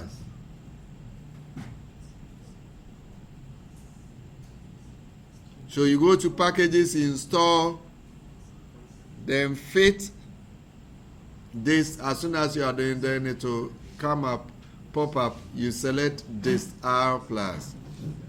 So this package also has some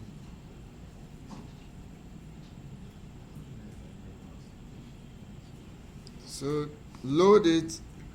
It has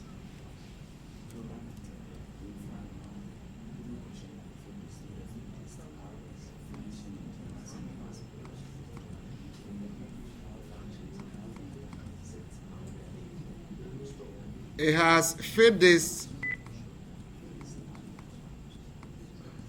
one.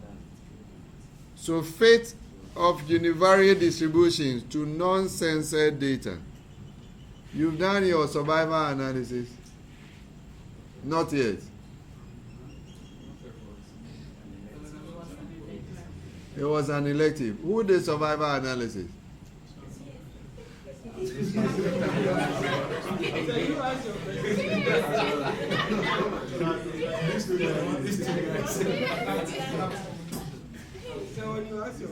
Whether they will know who did it or people are hiding now.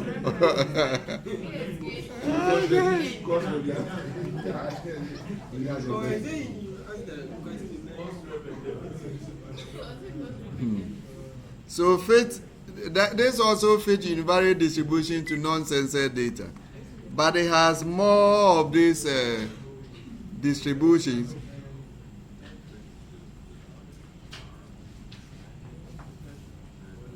So look at this one. It also has methods. So look at it. MLE for maximum likelihood, MME moment matching estimation. So these are all different estimation criteria. Moment matching estimation, quantile matching. You remember we've talked about quantile. Yes, sir. Quantile matching estimation, and then maximum goodness of fit estimation. That's what I was talking about. Okay, and then MSE, maximum spacing estimations. Okay, but let's look at some of the distributions.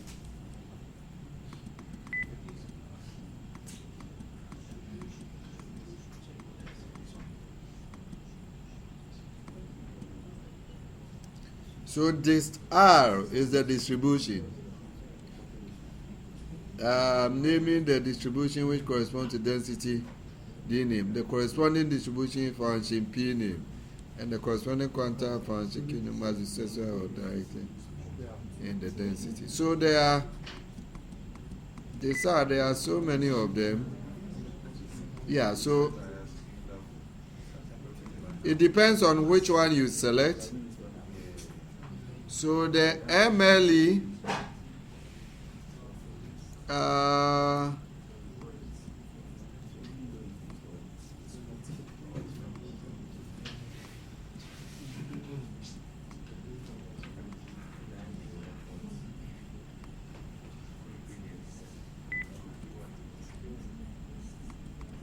I wanted to show you some of the distribution. It depends on which one you choose. So if you choose MLE dist lessing,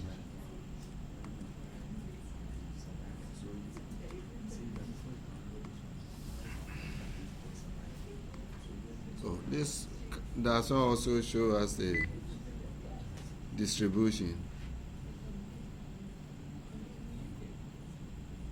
Yeah, but yeah, so let's look at it. The following distributions. Yeah, so you see norm, L norm here, exponential, Poisson, Cauchy, gamma, logistics, negative binomial, geom. So those are the functions I'm talking about. Other functions.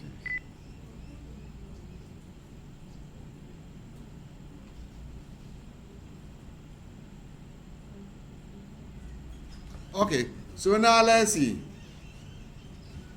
how we can use this one. Let's just go to the fit this R and see maximum likelihood. Then when we finish, we'll write a function to do the moment estimation. Then we check. Okay, so here we've seen the exponential distribution. So let's see what we can do. We copy this. So let's all copy, please, from the other side. Fit this R, X. Don't type. We are copying. If you type, we are not going today.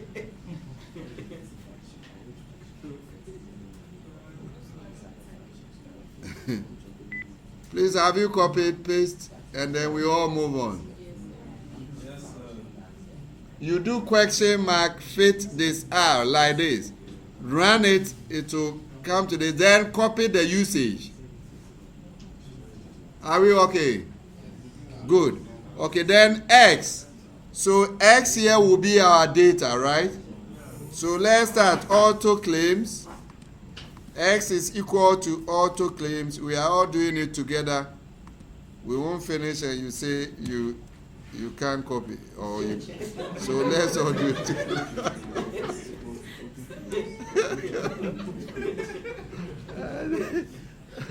Today we are all doing it together. Okay, so auto claims paid.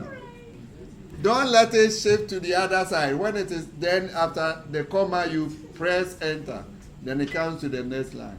So that when you are looking at your code, you look at it at a glance. Not that you have to shift your cursor or move your cursor to the other side. Yes. Any question? Okay, so have we all selected auto claims pay? Please, if you are behind, just this one, there's no shyness in this. Call us, we'll come. we are all called Richard.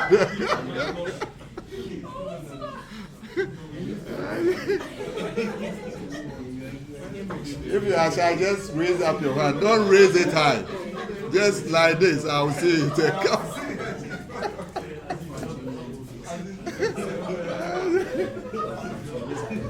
Don't raise it high so that somebody sees. Just do it like this. I'll see it.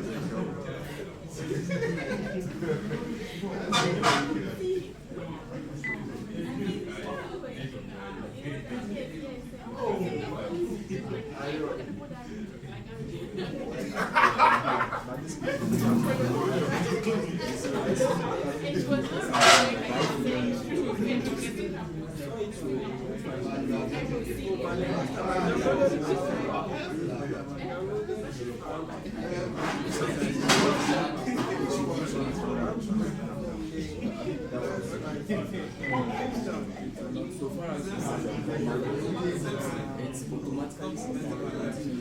I know that. Maybe I struggle. The way she struggles, but she won't talk. Now, the next if you go to the help, you will see ESP in quotation mark. Let's copy it and then equal dance function equal to ESP. So that is exponential. ESP. So dance function equal exponential.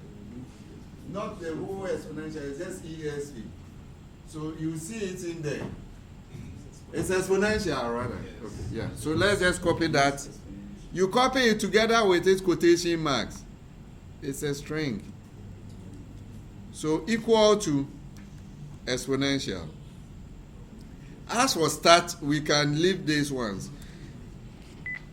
It can produce its own starting values, right? Okay. But when we do this, it will just display it on the console without us saving. Do you agree? Yes. So you see we got our rate, which is very small, which means the average will be what? So high. And that is the case because you remember the average, the mean, the descriptive statistics. It was 1,008 thereabout, isn't it? Almost 2,000. So that's why the rate is. Remember exponential distribution, the expected value is given by what? 1 over lambda.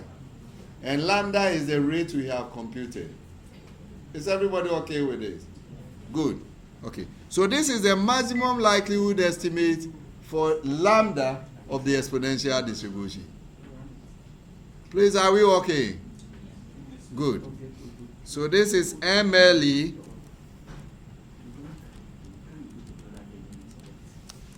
MLE estimate for. So it's usually we will express it like this: ESP lambda, right? Estimate for lambda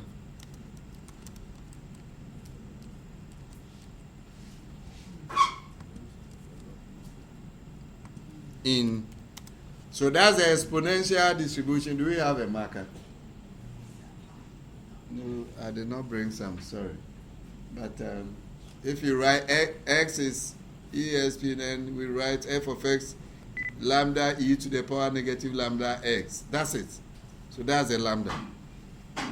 So we can call it ESP estimate, something like that. This one is the name that I've chosen for it, so anything will work. Okay. Now, let's look at the method of movement.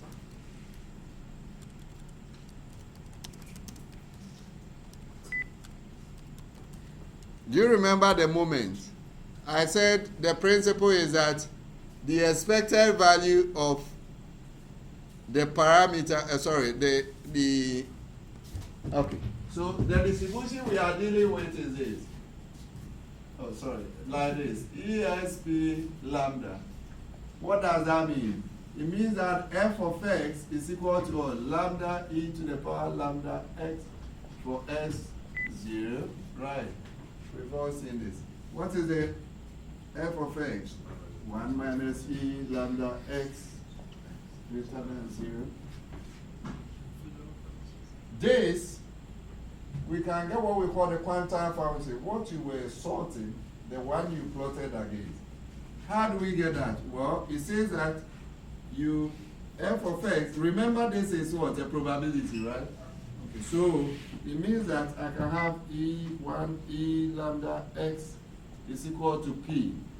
So when I make S the subject, I'm going to get negative 1 over lambda log 1 minus P. Later on, we will use this to generate observations from exponential. We call it inverse probability transform. So what I do is that this P is a probability. So I can generate values from uniform 0, 1. I put it here in this formula. That will give me exponential random variable. We call it inverse probability transform. In some cases, it is not every f that you can find its inverse. So it means that we have to express this as a numerical problem, and that is what you really encounter in a thesis, right? So this, I can express it as a numerical problem by doing f of x minus p is equal to 0. Now we come back to calculus, right?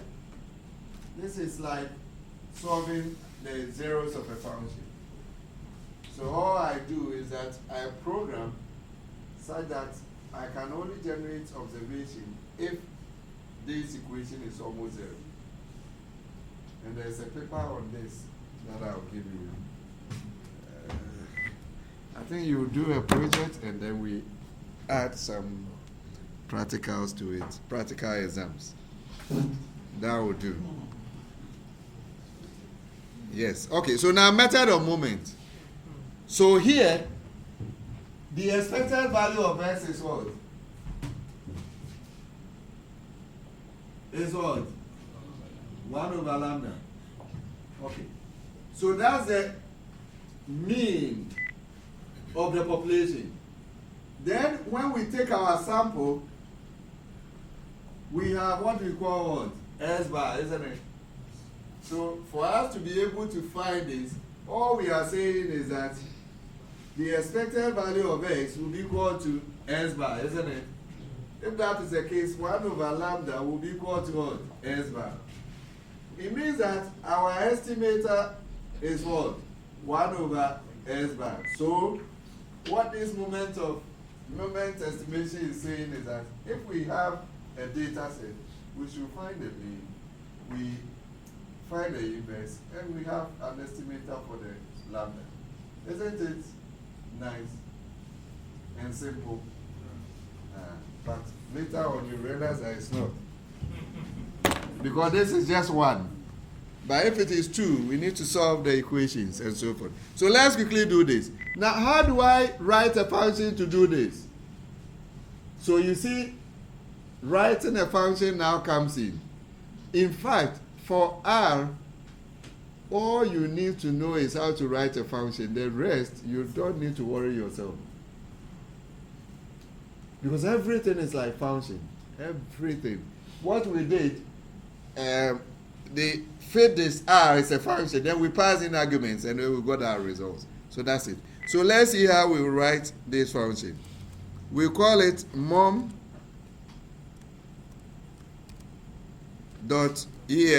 So moment for exponential distribution. What is the first keyword in writing a function? Yes. What's the first keyword in writing a function? This one you can beg the question to answer. You know what the begging the question is. They ask you a question, you are using the same words they ask you to answer, so use it to answer. It's function, yes. So okay, so function. Then this function must take in argument. What argument do we need? It's the data. Good. So assume it's the data. Then what should we compute? It's what the inverse of the mean. Is that okay? Good. So we can just say 1 over what? Mean x. And we are done. That's our function. That's our moment estimator function. Isn't it simple? Let's see. So now, let's use our method of moment to find this. So you run it, and then we put in autoclaims. Data is autoclaims.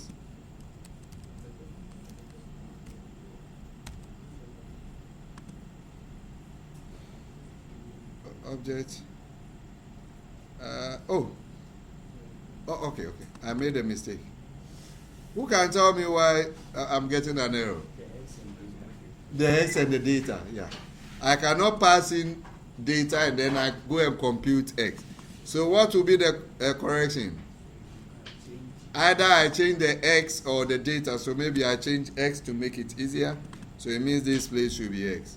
So I need to rerun it again, otherwise it won't. And I need to stop this and rerun it this again. Okay, so look at the method of moment and the...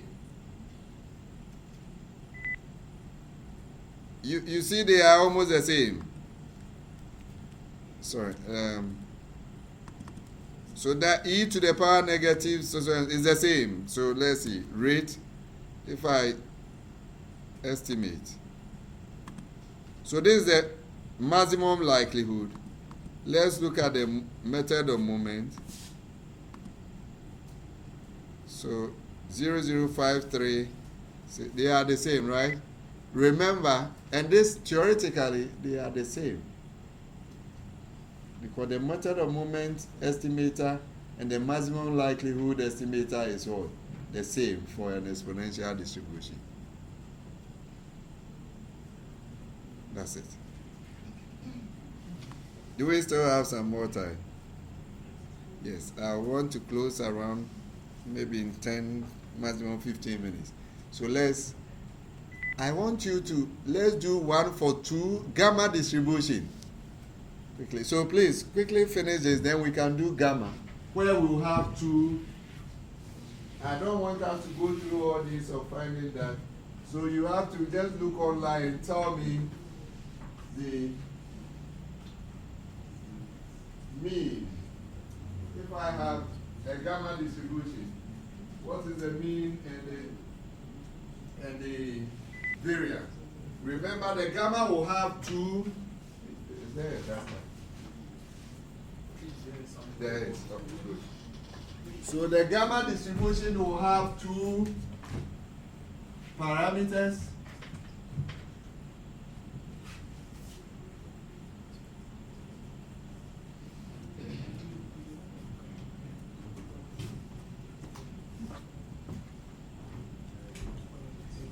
So if X is gamma distributed alpha beta, then the expected value of X will be what?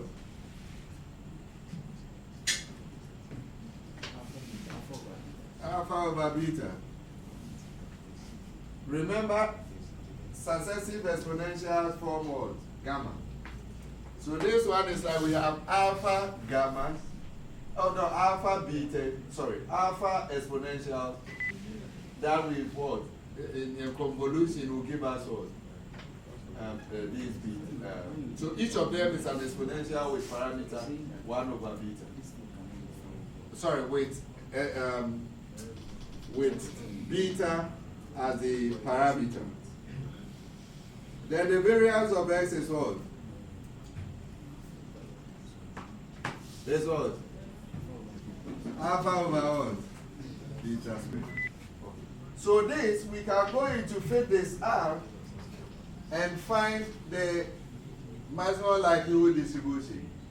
Now we have this. So in the same way we did for this, we are going to equate this to what? The mean. We are going to equate this to what? Sigma squared. Sorry, S squared, right? Please, are you here? Or you are still typing? Okay, so that's it.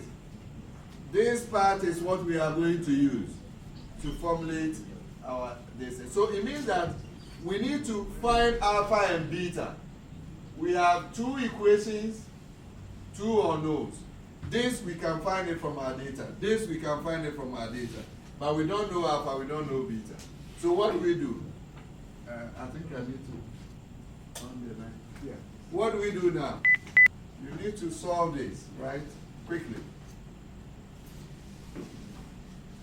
So now we have to do, what can we do? You can multiply this by that, and then we substitute it over here, right? So it means that if we multiply, alpha is equal to beta, so we substitute here, we get a beta x bar divided by beta squared is equal to s squared, right? So this will go. Is that not the case? Right, and then we send this here down. So beta is equal to what? Beta cap is equal to s bar over what? S squared. Is everybody okay with it? Good.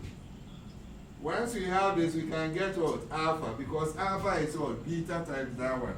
So alpha from, there's another one. Okay, let's see if it works. Okay. So from here, remember that this times that it gives us alpha, right? Okay. So it means that from here, it means that alpha is equal to what? S bar squared over what? Oh, sorry, S squared. Please, is everybody okay? Yeah. Good. Okay, so we now have beta cap is S bar over S squared. Alpha cap is what? S squared bar over, sorry, X bar squared over S squared. So when we write our function, this is what we want to get. So how do we write this function? This function will take only data. Then we say our beta hat is equal to mean x divided by var x. Now, here is mean s squared divided by all var of x. And that's it. We get our moment estimated. Let's quickly do it and then we go. So next week, we'll now see how we can now write our own function, and then you can do some project on it. So this one, you have to find your own. If I give you one, you are all going to produce the same thing. So, and I don't want it to look like. Oh no.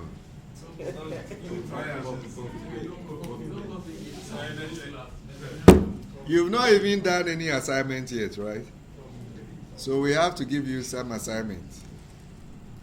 And this one you come and justify, right? Yes.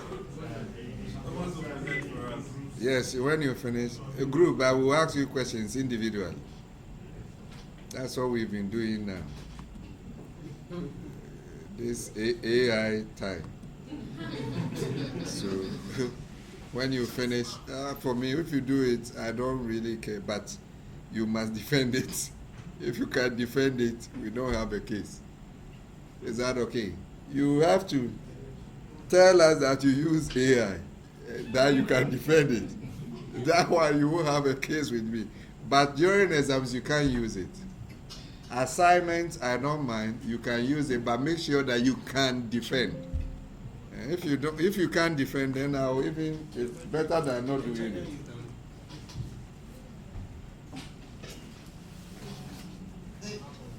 It has come to stay, so you must make the best out of it.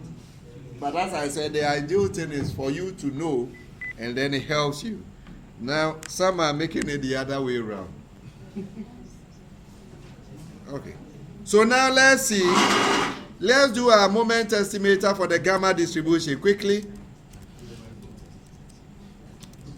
So now we do gamma distribution. Okay, so MOM dot gam will be a function. Please help. Let's all do it. The function needs what? What argument do we need? It needs what? Data. Good. Every time it's just the data that we need.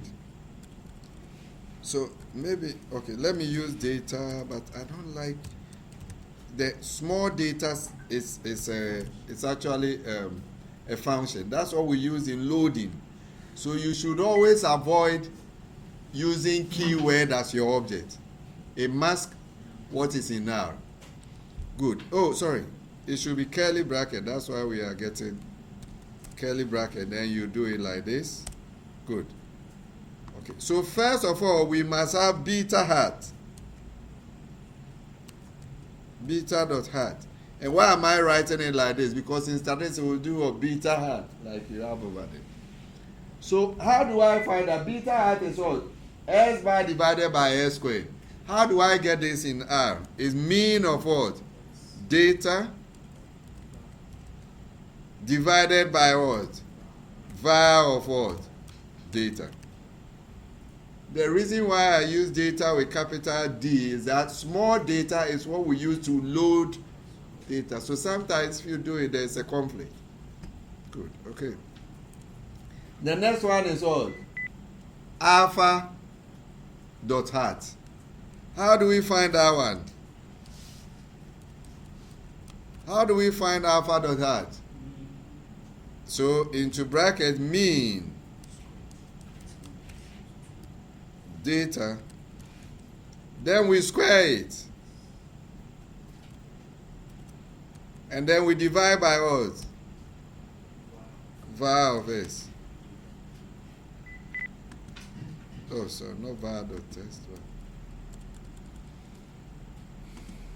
Var of what? Data.